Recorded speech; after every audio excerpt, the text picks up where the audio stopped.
मानव समाचार, मानवता के हक में। मानव समाचार में आपका स्वागत है। आप देख रहे हैं धुलिया से जमील शाह की रिपोर्ट। धुलिया जीवना सिविल हॉस्पिटल में सिटी स्कैन मशीन बंद होने की वजह से मरीजों को हुई तकलीफ, इस बात की तकरार को लेकर राष्ट्रवादी कांग्रेस पार्टी ने किया हंगामा।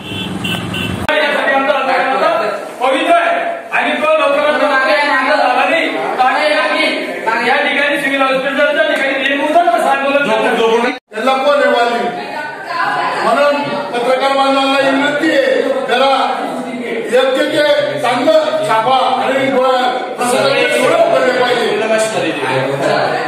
या सिव्हिल प्रशासनाचं करायचं काय? या सिव्हिल प्रशासनाचं करायचं काय? या बोगस डॉक्टरांवर कारवाई, डॉक्टर आचारीवर कारवाई, या सिव्हिल प्रशासनाचं करायचं काय?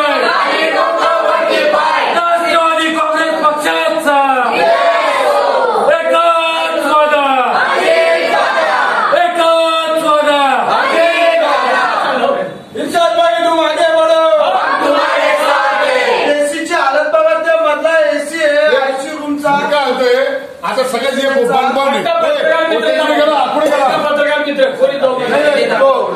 सिटी स्कॅन वाला कुठे गेला तो आपला नहीं, थोड़े आगे बाकी उभे राहा,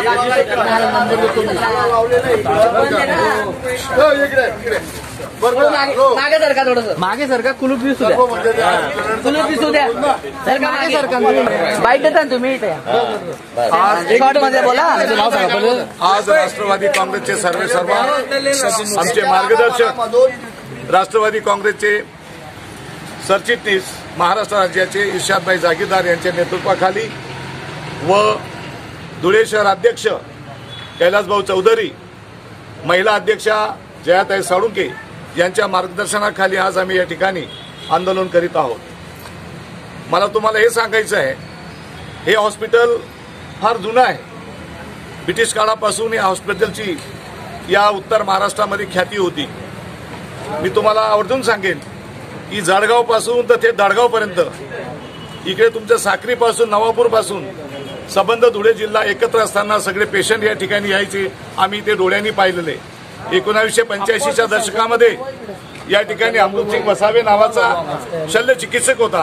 त्यांच्या कारकिर्दीमध्ये सांगतो ना